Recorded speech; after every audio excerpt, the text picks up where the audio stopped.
नमस्कार, पक्ष विपक्ष देख रहे हैं आप। मैं हूं आपके साथ ऋषु त्यागी।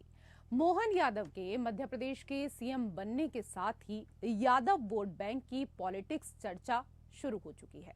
बिहार में लालू यादव तो यूपी में अखिलेश यादव यदुवंशियों के एक छत्र नेता होने का दावा करते हैं और उनके इस दावे में दम भी है। लेकिन अब इनके दावे की हवा निकालने के लिए बीजेपी ने मोहन यादव का मास्टर स्ट्रोक चला है। हालांकि सपा और आरजेडी मोहन यादव को अपने वोट बैंक के लिए कोई चुनौती नहीं मानते। भले ही मोहन यादव के सीएम बनने पर बेफिक्री दिखा रहे हों, लेकिन उन्हें भी पता है कि बीजेपी के इस मास्टर स्ट्रोक से उसे 2024 में बड़ा सियासी नुकसान उठाना पड़ सकता है। बिहार के लोगों ने जो सपनों संजोए हैं, मैं 60 महीने के भीतर भीतर आपको पूरे करके दूंगा, ये मैं आपको वादा करने आया।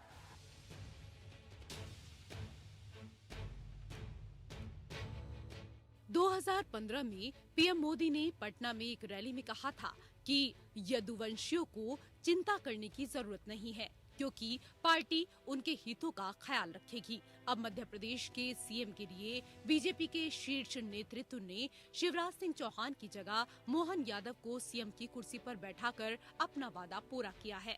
राजनीतिक जानकार मानते हैं कि मोहन यादव के जरिए बीजेपी ने ओबीसी समाज को साधने की कोशिश की है। वहीं इस एक तीर से बीजेपी बिहार और उत्तर प्रदेश के यादव समाज को भी साधने की कोशिश कर रही है।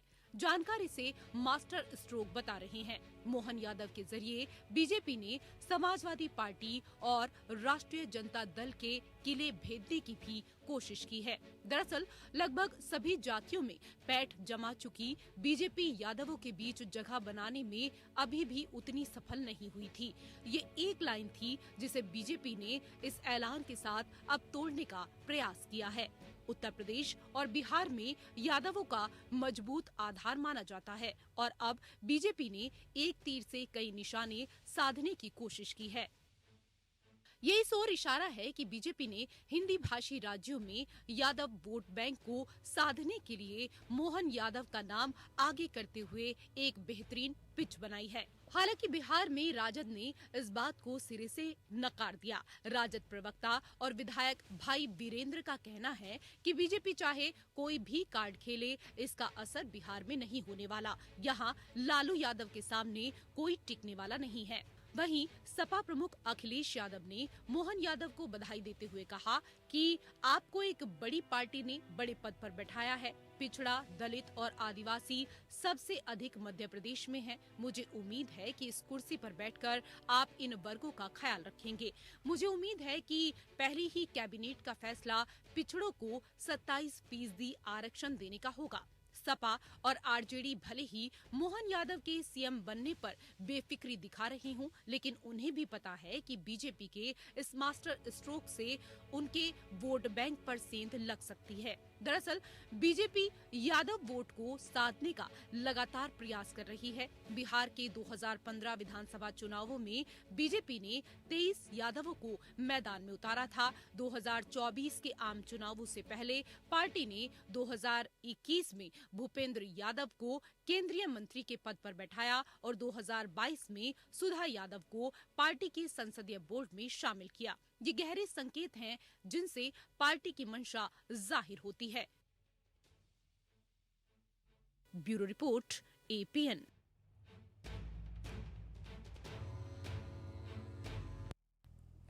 तो भारतीय जनता पार्टी ने मध्य प्रदेश में मोहन यादव को प्रदेश की कमान सौंपने के बाद अब राजनीतिक गलियारों में यादव जाति के व्यक्ति को प्रतिनिधित्व देने का बीजेपी का मास्टर स्ट्रोक बताया जा रहा है। तो वहीं यादव वोट बैंक के सहारे अपनी राजनीति करने वाले दलों की नींद उड़ गई है। बीजेपी के इस दाव पर सपा की ओर से भी तीखी प्रतिक्रिया देखने को मिल रही है। सपा ने कहा कि पीएम मोदी अपने 4 बार का सीएम बनने का रिकॉर्ड टूटने नहीं देना चाहते थे, इसलिए उन्होंने जानबूझकर शिवराज का पद छीन लिया। इसी को लेकर करेंगे पक्ष विपक्ष में चर्चा। कई विशेष अतिथि हमारे बीच चर्चा के लिए उपस्थित हैं। सबसे पहले उनका परिचय आपके साथ करा देते हैं। हमारे साथ आरजेडी के प्रवक्ता प्रोफेसर अनवर पाशा जुड़ चुके हैं। बहुत स्वागत आपका अनवर जी। हमारे साथ सपा के प्रवक्ता महेश आर्य जी जुड़ चुके हैं, आपका भी बहुत स्वागत महेश आर्य जी। और हमारे साथ बीजेपी के नेता अनिल गोयल जी भी जुड़ चुके हैं, आपका भी स्वागत। अनिल गोयल जी, सपा कह रही है कि अखिलेश यादव के डर से बीजेपी ने मोहन यादव को सीएम बनाया है। इतना खौफ है अखिलेश यादव का कि आपको यूपी में तो यादव की कमान सौंप नहीं पाए, किसी को यादव मुख्यमंत्री आपने नहीं बनाया उत्तर प्रदेश में, इसलिए पहला प्रयोग आपने मध्य प्रदेश में किया है। तो इनकी अपनी सोच है और इनकी सोच को मुबारकबाद। निश्चित तौर पर इससे एक सीधा संदेश है कि भारतीय जनता पार्टी में कोई भी कार्यकर्ता किसी भी पद पर जा सकता है। ऐसा नहीं है कि उत्तर प्रदेश के अंदर अखिलेश यादव सीएम बनेगा या मुलायम सिंह यादव सीएम बनेंगे। कोई भी समाजवादी पार्टी का कोई कार्यकर्ता सीएम नहीं बन सकेगा, ये समाजवादी पार्टी कह सकती है। लालू यादव बनेगा, उनका बेटा बनेगा, वो उनकी पार्टी के लोग कह सकते हैं। तो भारतीय जनता पार्टी एक ऐसी पार्टी है जो ये कहती है कि यहाँ पर कोई भी कार्यकर्ता कुछ भी बन सकता है। और निश्चित तौर पर मोहन यादव हमारे वरिष्ठ नेता हैं, पुराने नेता हैं, कर्मठ नेता हैं, ईमानदार हैं, काम करने वाले हैं, इन्होंने काम साचे पसे हैं, इसलिए हमने मोहन यादव जी को सीएम बनाया है।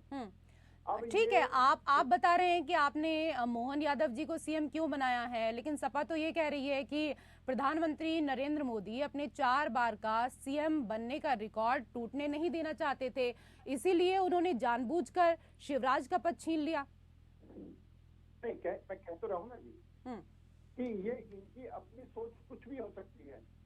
और जहाँ तक 4 बार का आज तक अगर मुख्यमंत्री बनाया तो बीजेपी ने शिवराज जी को बनाया है। और शिवराज जी और मुख्यमंत्री के अलावा उनको और बहुत जिम्मेदारी पार्टी में उनको दी जाएंगे जिसको वो काम करेंगे। शिवराज जी की योग्यता में, शिवराज जी की वरिष्ठता में कोई सजगता नहीं है। लेकिन एक बात स्पष्ट से आपने ये देखा कि तो बहुत पहले कह रहे कि एमपी को भेज दिया। देखिए, भारतीय जनता पार्टी एक ऐसी पार्टी है कि वो एमपी को चाहे तो मुख्यमंत्री वो एमएलए लड़ा सकते हैं, एमपी को लड़ाने के बाद तो उसको मुख्यमंत्री बनाए या ना बनाए, ऐसा मतलब कुल मिलाकर मतलब आपके जैसे नेता कह रहे थे ठीक उसी तरीके से आपका भी ये कहना है कि बीजेपी में एक कार्यकर्ता भी होगा तो उसको मुख्यमंत्री का पद सौंपा जा सकता है, लेकिन सपा और आरजेडी परिवार वाली पार्टी है। मैं जवाब ले लेती हूँ इस पर, प्रोफेसर अनवर पाशा। अभी आपने भी कहा और गोयल साहब भी कह रहे हैं और भारतीय जनता पार्टी के जो कहते रहे कि ये बड़ा मास्टर स्ट्रोक है। ये सर आपकी आवाज नहीं आ पा रही है। चलिए इस पर मैं जवाब ले लेती हूँ। महेश आर्य जी, आपको आवाज मिल पा रही है? जी जी, बस मेरे लिए सवाल है। जी, सवाल आप सुन ही रहे होंगे। अभी जिस बात का जिक्र किया अनिल गोयल जी ने, उनका साफ तौर पर कहना है कि बीजेपी में एक कार्यकर्ता को भी मुख्यमंत्री के पद पर बिठाया जा सकता है, लेकिन सपा और इसके साथ ही आरजेडी सिर्फ परिवार को लेकर चलती है, और यही बात लगातार बीजेपी के तमाम दिग्गज भी कह रहे हैं। देखिए मैडम, मैं समझता हूँ और ये लोग किस तरीके से ये तानाशाही का किस तरीके से बड़ी पार्टी के ही नेतृत्व को करने की कोशिश और कि भाई बहुत अच्छा हमारे यहाँ हमने इसको कर सकते कार्यकर्ता हो जाते ऐसे कार्यकर्ता की पहली बार ऐसा कार्यकर्ता जिसके ऐसा कार्यकर्ता जो है जनता के बीच में न गया हो, उसको प्रशासनिक क्षमता ना हो, ऐसे कार्यकर्ताओं को बिठाना तो निश्चित रूप से ये कौन सी योग्यता नहीं है। योग्यता के आधार पर मुख्यमंत्री बनना चाहिए। राजस्थान में भी इन्होंने जो उनके नाम पर वोट तो लिए, बहुत इग्नोर किया वसुंधरा राजे को, डिसाइड कर दिया, और मध्य प्रदेश में भी किया, छत्तीसगढ़ में रमन सिंह को। ये सारे छत्रपों को निपटा करके इसका खामियाजा 2024 में मिलने जा रहा है। रही बात पिछड़ों को आगे बढ़ाने की, तो ये पूरी तरह से छद्म और छलावा है, क्योंकि जिस तरीके से आदरणीय प्रधानमंत्री मोदी जी जब आए थे 14 में, तो उन्होंने घर घर जाकर के हर मंच से अपनी जाति को बताने का काम किया। मैं पिछड़ी जाति से हूँ, मैं पिछड़ी जाति से आता हूँ, और पिछड़ों के सबके वोट उन्होंने लिए और 10 साल तक कार्यकाल करने जा रहे हैं। पिछड़ों की नौकरियां वो सब खत्म कर दी और उनका रिजर्वेशन खत्म कर दिया, पिछड़ों के हक को मारा। ये नकली पिछड़े बन करके और असली पिछड़ों पर उनके हकों को मार करके क्या उनके हीरो बन पाएंगे?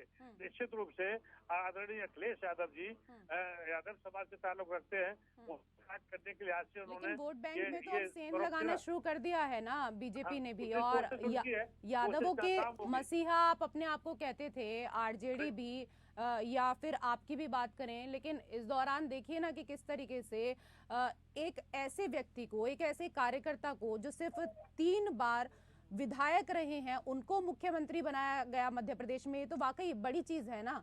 आप क्या ऐसा कर सकते हैं कि परिवार से अलग किसी को मुख्यमंत्री बनाया जा सके? यही कह रहा हूँ कि आदरणीय चौहान साहब, शिवराज सिंह चौहान को निपटाने का काम किया गया है, एक कार्यकर्ता को नहीं।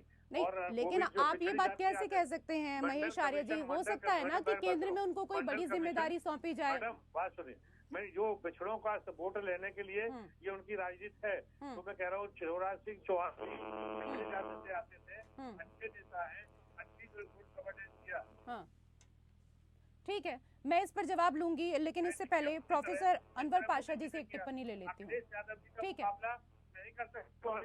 ठीक है, यही आरजेडी भी कह रही है कि लालू यादव का मुकाबला कोई नहीं कर सकता है। ठीक है सर, आऊंगी आपके पास वापस। जी अनवर पाशा जी। जी, ये अभी जो हमारे भारतीय जनता पार्टी के आदरणीय जो है, उन्होंने जो और जो कुछ आता है कि मास्टर स्ट्रोक है, ये मास्टर स्ट्रोक है कि आज जिस तरह की राजनीति जनता पार्टी करती आ रही है, उसका जो इतिहास रहा है, पिछड़ों को विरोधी जो राजनीति करती आ रही है भारतीय जनता पार्टी, उसकी जो मिसाल है वो इससे साबित होती है कि आज एक यादव को आपने बना दिया मुख्यमंत्री तो पूरा ढोल पीट रहे हैं। आपको ऐसा लग रहा है कि आपने एक इतिहास रच दिया। ये मास्टर स्ट्रोक कह रहे हैं आप इसको। जबकि स्थिति ये है कि पूरे देश में जो एक सामाजिक न्याय की एक हवा चली है और जो हमारी पार्टी आरजेडी ने उसको जिस तरह से एक जन आंदोलन का रूप दिया है, वहाँ जातीय जनगणना करा करके और जातीय जनगणना के आधार पर रिजर्वेशन की सीमा को 75% किया है, उससे हताशा की शिकार है भारतीय जनता पार्टी। और उसी हताशा के कारण वो इस तरह से एक यादव को एक चेहरे को लाकर के उन्होंने सीएम बना दिया और उसका ढिढोरा पीट रहे। मैं आपको बताऊं जिस तरह से बातें हो रही हैं, आप इसका अंदाजा लगा सकते हैं कि उनकी नीयत क्या है पिछड़ों को लेकर। पिछड़ों को लेकर के भारतीय जनता पार्टी जो नीयत है वो कुछ पद पर बिठा देते हैं, कुछ बना देते हैं तो आपको परेशानी, नहीं बिठाते हैं तो आपको परेशानी। मतलब किसी एक स्टैंड पर तो रहिए ना आप लोग, किसी एक स्टैंड पर तो रहिए। अगर कुछ करें तो भी परेशानी, ना करें तो भी परेशानी। कहा जा रहा है कि मध्य प्रदेश की सत्ता के शीर्ष पर मोहन यादव को बिठाने का असर पड़ोसी यूपी की सियासत पर भी पड़ सकता है। तर्क ये भी दिए जा रहे हैं कि मोहन यादव की पत्नी सीमा यादव का मायका यूपी के सुल्तानपुर में है और उनकी ताजपोशी का असर भी पड़ेगा। लोकसभा में यादव सीटों को साधने की तैयारी में है बीजेपी। ऐसा है मैडम, अगर फर्क पड़ा होता, जितने लोग गए होंगे बारात में, नाचे होंगे, कूदे होंगे, जिन्होंने दावत खाई होगी वो तो जानते होंगे। उत्तर प्रदेश का कोई नहीं मालूम है, कोई यादव को नहीं पता कि मोहन यादव कोई किसके घर के दामाद है। उन्होंने कुछ उत्तर प्रदेश में आके कभी कोई भूमिका अदा नहीं की, इसलिए उत्तर प्रदेश का यादव आदरणीय अखिलेश यादव के साथ है और रहेंगे। अरे तो अच्छी बात है ना, अब तो आपके जीजा जी हो गए हैं यादव जी, तो क्या दिक्कत है? आपके लिए भी तो अच्छी बात है। घर का पता नहीं है तो पता कर लीजिए, मिठाइयाँ बंटवा दीजिए आप लोग भी। नहीं, जीजा कभी न बुलाया है न किसी आया है, ऐसा जीजा किस काम का? हम लोग ब्रिज के लोग हैं, हमारे यहाँ जीजा पूरा खाने आते हो, अपने घर बुलाते हैं। न तो आया न बुलाया, काहे का जीजा है? तो यहाँ से लेके और चला गया। तो मैं समझता हूँ आएंगे ना, अभी वोट मांगने आएंगे, बहन के साथ आएंगे, क्यों चिंता कर रहे हैं आप? पूरी दिवाली दिया जाते हैं, जाता कि जीजा है। मैंने कहा ना कि वोट मांगने आएंगे, बहनें आती हैं ना, वोट मांगने आएंगे अब उत्तर प्रदेश में। उन्होंने कार्ड जो है चला है, कोई बात नहीं, उनकी कर चल दिया। लेकिन मैं आपको बता देना चाहता हूँ, भारतीय जनता पार्टी के राज्य में कितने सबसे ज्यादा जो एनकाउंटर हुए हैं यादव समाज के किए, लेकिन मोहन यादव की एक भी आवाज नहीं सुनी गई। किसी ने सुना कि उन्होंने विरोध प्रतिकार किया हो? सबसे ज्यादा यादवों को एनकाउंटर किए गए, यादवों के साथ अत्याचार हुआ, दलितों के साथ, अखिलेशों के साथ, तो वो अभी तक मोहन यादव की बोलती बंद रही ना। हमारी जीजी बोली वो दीदी ने भी नहीं कहा हमारे भाइयों के एनकाउंटर कर रही है भारतीय जनता पार्टी, तो कुछ करो मोहन भैया, कुछ करो मोहन जी। तो मोहन जी बंसी बजाते रहे, लेकिन उन्होंने अब बिल्कुल मुड़ के नहीं देखा। उनके रिश्तेदारों का कत्लेआम हो रहा, उनका एनकाउंटर किया जा रहा, फर्जी मुकदमे फंसाया जा रहा है। चलिए मैं जवाब ले लेते हैं इस पर। जा रही है अनिल गोयल जी। ऐसी स्थिति में अखिलेश यादव जी का मुकाबला मोहन यादव नहीं कर सकते। मोहन यादव दो तरह के शेर होते हैं, एक तरह होता है जंगल का बब्बर शेर, एक होता है सर्कस वाला। तो सर्कस वाला शेर उतना ही काम करता है जितना उसमें छड़ी चलाई जाती है, इशारा दिया जाता है। मतलब कुल मिलाकर आपका कहना है कि मोहन यादव को रिमोट कंट्रोल से चलाया जाएगा। ठीक है, मैं जवाब ले लेती हूँ। अनिल गोयल जी। तीनों मुख्यमंत्री रिमोट कंट्रोल वाले हो गए। ठीक है, अनिल गोयल जी। मैं सिर्फ एक बात कहना चाहता हूँ कि जो मैंने पहले भी कहा कि ये परिवार से बाहर नहीं निकल सकते। राबड़ी देवी कौन सी सीएम थी? आप ये बात देखें, चाहे समाजवादी पार्टी है चाहे आरजेडी है, दोनों पार्टियां सिर्फ परिवार से बाहर नहीं निकल सकती, यादव से बाहर नहीं निकल सकती। एक तो वो पार्टियां जो सिर्फ अपने परिवार को बचा रही हैं, और मैं मुख्यमंत्री, मेरा बेटा मुख्यमंत्री, मेरी बहू मुख्यमंत्री, मेरे पुत्र वधू सांसद बनेगी, मेरा भाई भतीजा वो मंत्री बनेगा। यानी एक परिवार तक सीमित रह करके एक तरफ वो लोग हैं, एक तरफ वो लोग हैं पूरे देश की चिंता कर रहे हैं, हर समाज की चिंता कर रहे हैं, हर क्षेत्र की चिंता कर रहे हैं, देश आगे बढ़े उस बात की चिंता कर रहे हैं। तो और ये एक तरफ वो है कि जो सिर्फ अब जो इन्होंने इनकाउंटर की बात करी, इनकाउंटर अगर हुआ है तो उसका वो जो अपराधी है आप उसको समाज से जोड़ते हैं, तो इसका मतलब करके बहुत अधिक यादव समाज के लोगों के इनकाउंटर हुए, तो ये यादव समाज के ऊपर गाल पर तमाचा मार रहे हैं। ये कहते हैं कि यादव समाज के लोग ही बहुत अधिक मतलब गैर सामाजिक काम करते हैं, वही अपराधी में सबसे ज्यादा हैं। आप एक बात बताएं, जो इनकाउंटर हुए हैं वो अपराधियों के हुए हैं ना जी। तो जो अपराधी है वो चाहे यादव है, चाहे किसी भी समाज का है, चाहे किसी भी धर्म का है, आप उसको धर्म और समाज से जोड़ करके उस धर्म और समाज को बदनाम करना चाहते हैं। ये आपकी छोटी मानसिकता है। अपराधी को अपराधी की श्रेणी में रखना पड़ेगा। अपराधी को किसी समाज से, किसी पार्टी से, किसी धर्म से जोड़ करके आप उसके अपराध को कम करने का प्रयास कर रहे हैं। और यही जब पहले उत्तर प्रदेश में जंगल राज का जो कल्पना थी, आज उत्तर प्रदेश के अंदर लोग निवेश करना चाहते हैं। चलिए ठीक है, हम जंगल राज को लेकर अभी बात नहीं कर रहे हैं। अभी फिलहाल यदुवंश की सियासी लड़ाई को लेकर चर्चा कर रहे हैं। इसी पर रहिए सर, इसी पर रहते हैं। आपकी बात का भी जवाब नहीं दिया। नहीं ठीक है सर, छोड़ दीजिए सर। ठीक है, इनके यादव समाज के बाहर का, इनके परिवार के बाहर का सीएम बन सकता है। ठीक है प्रोफेसर अनवर, अब यादव वोटर या नेता भी आपकी पार्टी और सरकार में ऊंचे पद की ख्वाहिश रखेंगे, ये परिवार को बर्दाश्त होगा? देखिए, भारतीय जनता पार्टी लगातार यादव समाज का अपमान करती है। अभी आपने देखा होगा गोयल साहब ने राबड़ी देवी जी का, आपकी आवाज जी, आपकी आवाज ब्रेक हो गई थी। आपकी आवाज हम तक स्पष्ट रूप से नहीं पहुंच पा रही है प्रोफेसर अनवर। यही सवाल महेश आर्य जी मेरा आपसे भी है। महेश आर्य जी, आवाज मिल पा रही है आपको?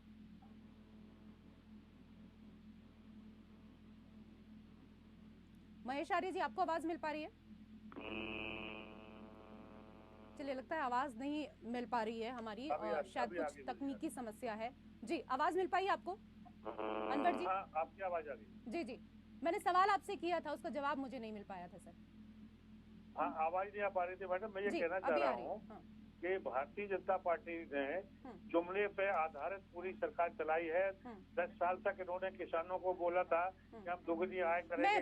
मैंने सवाल ये नहीं किया था भारतीय जनता पार्टी ने क्या किया क्या नहीं किया, मैंने सर सवाल यही नहीं किया। मेरा सिंपल सा सवाल आपसे ये था कि अब यादव वोटर या नेता भी आपकी पार्टी और सरकार में ऊंचे पद की ख्वाहिश रखेंगे, ये आपके परिवार को बर्दाश्त होगा या नहीं? नहीं, हमारी पार्टी समाजवादी है और सामाजिक न्याय पे आधारित है। हर कार्यकर्ता को बराबर सम्मान दिया जाता है। अगर इसके लिए एलिजिबल होगा तो थोपा नहीं जाएगा, उसके लिए प्रयास किया जाएगा। जो एलिजिबल होगा और उसको मौका दिया जाएगा। सामाजिक न्याय पे आधारित है। किसी वर्ग, किसी जात के आधार पर हमारे यहाँ पोस्ट नहीं दिए जाते। आप तो अच्छा है, हम कहें तो जातिवादी है। हम जातिवार जनगणना की डिमांड करें तो हमको जातिवादी नीतीश कुमार जी ने बिहार में करके दिखा दिया, तो उसके लिए उनको जातिवादी सरकार बताया जा रहा। और जो हमारे वहाँ के जो यादव हैं और उनको भी जातिवादी कराया जाए। लालू जी को घोर जातिवादी बताया। सबसे बड़ी जातिवादी भारतीय जनता पार्टी है। परिवारवादी ये है, साम्प्रदायिकवादी ये पार्टी है। और परिवारवादी जो पूछना चाहता हूँ, इनके साधु संत तो बोलते हैं कि 4-6 बच्चे पैदा करो और हम पे आरोप लगा, परिवारवाद का आरोप लगा रहे। क्या इन्होंने फैमिली प्लानिंग करा के रखा है? तो ये इस तरीके से अपने परिवार में 2 दर्जन से ज्यादा अमित शाह का बेटा दोनों जाएगा, राजनाथ का बेटा पंकज सिंह भी राजनीति में है कितने, और जो आपके पीयूष गोयल हैं वो भी किसी के परिवार की राजनीतिक परिवार से आते हैं। ऐसे 2 दर्जन से ज्यादा भारतीय जनता पार्टी में इन्हीं के परिवार के आधार पर वो राजनीति में है, जमे बैठे हैं। उसके बाद भी वो लोग सही हैं, बिल्कुल दूध के झोले हुए हैं। ठीक है, मैं आखिरी प्रतिक्रिया ले लेती हूँ इस पर। तो मैं बताना चाहता हूँ सबसे ज्यादा परिवारवादी भारतीय जनता पार्टी है। RSS में एक वर्ग का हमेशा। ठीक है सर, जवाब तो लेने दीजिए ना, जवाब तो लेना बनता है। टाइम निकल जाएगा, जवाब नहीं ले पाऊंगी मैं। अनिल गोयल जी। नहीं, मेरा इन सब बातों का आपस का विरोधाभास। कांग्रेस का नारा था, मैं जात पर न पात पर मोहर लगेगी हाथ पर, और आज कांग्रेस इनके गठबंधन में शामिल है। जातिगत जनगणना की बात कहते हैं, अपने कांग्रेस के नारे को याद करने की कोशिश करें। दूसरा एक बात, अभी ये संत महात्माओं पर आरोप लगा रहे हैं कि संत महात्मा तो हमारे भी और इनके भी हैं। जिस तरीके से राम पर आरोप भी लगाते हैं, जब इनका बात हो तो राम हमारे कहने लगते हैं। ये इसी तरीके से संत महात्माओं का विरोध करके, राम का विरोध करके इनकी हालत ये हो रही है। और एक मूल बात का जवाब ये नहीं दे पाए हैं कि आप क्या यादव परिवार, ये मतलब अखिलेश यादव परिवार या लालू यादव परिवार से बाहर का वो सीएम बना सकते हैं? कोई के पास कोई नाम दे सकते हैं कि हम ये सीएम है? यानी ये परिवार परिवार से बाहर शायद कभी देखा ही नहीं। क्यों महेश आर्य जी? क्योंकि यादव वोटों का एकाधिकार अब तक आपका रहा है या लालू जी की पार्टी का, लेकिन यहाँ यादवों के राजनीतिक उन्नयन की सीमा तय है। कोई सर्वोच्च तक नहीं पहुंच सकता है। सर्वोच्च पद पर 2 परिवार ही रहेंगे और मोहन का फैक्टर आपको यूपी में भारी पड़ेगा। देखिए, समाजवादी लोग जातिवादी नहीं होते, परिवारवादी नहीं होते। भारतीय जनता पार्टी इस तरह दिखाने का काम करिए। कोई भी अभी मध्य प्रदेश के लोग भी नहीं जानते। उनको अगर कहा जा रहा है कि यूपी में फर्क पड़ेगा, बिहार में फर्क करेगा, तेजस्वी यादव को छोड़ करके मोहन यादव के पीछे सारे यादव लग जाएंगे, उत्तर प्रदेश में अखिलेश यादव जी को छोड़ के मोहन यादव जी के पीछे बढ़ जाएंगे, ऐसा नहीं है। ऐसा इसलिए नहीं है कि मोहन यादव जी का कोई भी ऐसा रोल नहीं रहा है कि यादवों के लिए इन्होंने कुछ किया हो।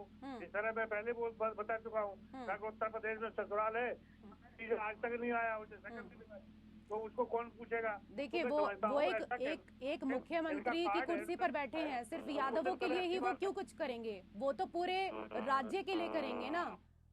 आप सिर्फ यादवों तक ही सीमित रह जाते हैं। बहुत बहुत शुक्रिया आप सभी मेहमानों का हमारे साथ इस चर्चा में जुड़ने के लिए। पक्ष विपक्ष में मेरे साथ फिलहाल इतना ही। नमस्कार।